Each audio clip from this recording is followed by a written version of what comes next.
చాలా సాధారణమైనటువంటి excise department ఉద్యోగి.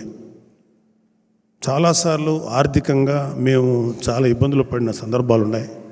ఒక్కొక్కసారి ఏ రోజు రేషను ఆ రోజు తెచ్చుకొని జీవితం గడిపినటువంటి రోజులు నాకు ఇంకా బాగా గుర్తున్నాయి. అలాగే మా పెద్ద చెల్లెలకి ఒంట్లో బాగలేకపోతే హాస్పిటల్కి తీసుకెళ్ళి చూపించడానికి కూడా ఒక 5 రూపాయలు కూడా లేనటువంటి పరిస్థితులు మాకు జరిగినాయి.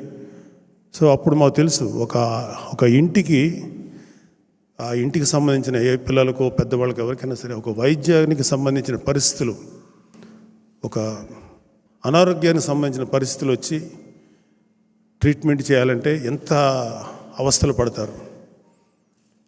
ఒక్కొక్కసారి నాకు కొంతమంది మిత్రులు చెప్పారు, ఒక్కసారి ఒంట్లో కనుక బాగలేకపోతే ఏదైనా అయితే ఒక పెద్ద జబ్బు అయితే శాశ్వతంగా వాళ్ళకున్న ఆస్తులు అమ్మేసుకోనో సొంత ఇల్లు అమ్మేసుకోనో ఆ వ్యక్తిని బతికించుకుంటా ప్రయత్నించి అదృష్టం బాగుంటే బతికినా వాళ్ళు అన్నీ పోగొట్టుకొని ఒక ఇల్లు లేకపోతే ఒక కొద్దిపాటి స్థలం లేకపోతే కొద్దిపాటి ఆస్తి అంతా పోగొట్టుకొని మళ్ళీ జీవితాన్ని మొదటి నుంచి ప్రారంభించడమా, లేదంటే చనిపోయిన వ్యక్తి ఆ వ్యక్తికి ఒంట్లో బాగలేక ట్రీట్మెంట్ చేయించినా సరే చనిపోతే ఆ కుటుంబానికి ఆ ఉన్న కొద్దిపాటి ఇల్లు వాటెవర్ పొలం కానీ ఆస్తులు కానీ అమ్మేసుకొని భర్త లేకుండానో లేకపోతే ఆ ఇంటికి బ్రెడ్ విన్నర్ లేకుండానో రోడ్ల మీద పడిపోయిన కుటుంబాలను ఎన్నో చూసాం మేము. బహుశా మన నాయకుడు పవన్ కళ్యాణ్ గారు ఇలాంటివి కోకొలలు చూస్తుంటారు. అందుకని ఆయన మనసు కరిగి ఆయనకు ఏదైనా చేయాలన్న ఆలోచన వచ్చినప్పుడు ఆయన ఆలోచన నుంచి వచ్చినటువంటి ఈ గొప్ప కార్యక్రమమే జనసేన క్రియాశీలక మెంబర్షిప్ కార్యక్రమం. మీరందరూ కూడా ఎవరైతే కట్టుకోగలిగే వాళ్ళు రెన్యూల్ చేసుకోండి. ఒకవేళ ఎవరైనా కట్టుకోలేకపోతే బాగా పేదరికంలో ఉంటే మనకి ఇవాళ జనసేనకి బలమైన నాయకులు ఉన్నారు అన్ని నియోజకవర్గాల్లో. వాళ్ళకి జనసేన క్రియాశీలక సభ్యత్వం తీసుకోవాలని అనిపించినా ఒక 500 కూడా కట్టలేని పరిస్థితిలో ఉన్న వాళ్ళకి ఒక్కొక్క కార్యకర్త అంటే కాస్త సంపాదించుకున్న కార్యకర్త కానీ డబ్బున్న కార్యకర్త కానీ నాయకులు కానీ వీర మహిళలు కానీ ఒక వ్యక్తికి మీరు స్పాన్సర్ చేయండి ఒక 500 రూపాయలు. అక్కడ మీరు స్పాన్సర్ చేసి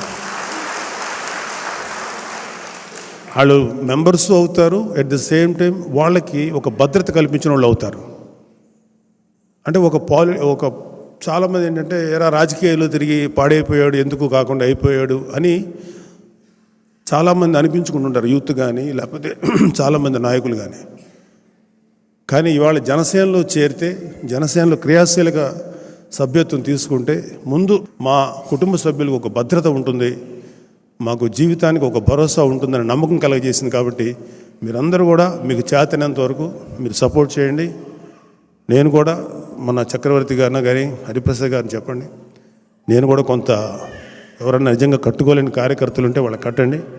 ఐ విల్ సపోర్ట్ సార్. ఏమైనా ఉంటే నాకు చెప్పండి, నేను కొంతమందికి చేస్తాను.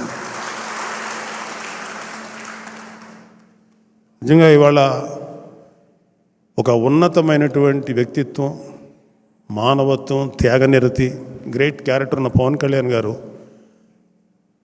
ఎన్నో మంచి పనులు చేశారు. ఆయన రైతులకి వెన్నుదన్నుగా నిలబడి 3000 మంది రైతులకు నిలబడ్డారు. ఎన్నో సహాయ కార్యక్రమాలు చేశారు. ఎవరిదాకా ఎందుకు 2010లో నేను ఒక నిర్మాతగా దారుణంగా నష్టపోయి కోట్ల రూపాయలు అప్పు ఉంటే ఆ రోజు నాకు నిలబడిన వ్యక్తి మా తమ్ముడు పవన్ కళ్యాణ్ గారు. అలాగే మా అన్నయ్య చిరంజీవి గారు, వీళ్ళిద్దరు నాకు ఒక మూల స్తంభాలాగా నిలబడ్డారు. సో వాళ్ళు ఇచ్చినటువంటి లైఫ్ నాకు ఇది.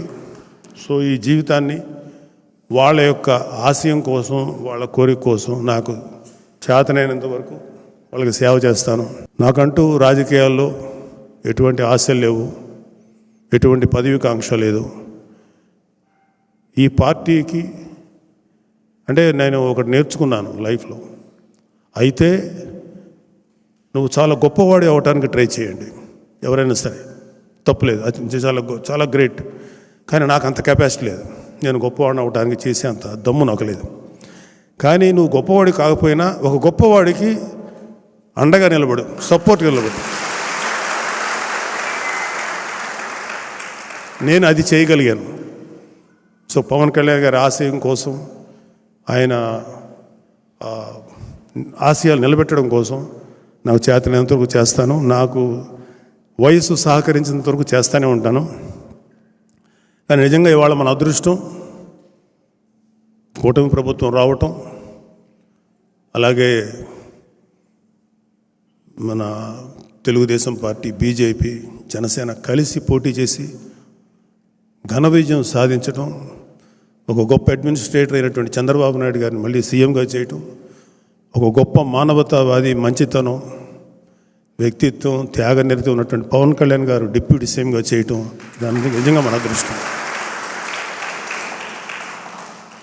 సో వచ్చి నెల, అంటే ఇది out of the context, sorry to say this, వచ్చి 30-40 డేస్ అవుతుంది ప్రభుత్వం ఏర్పడి.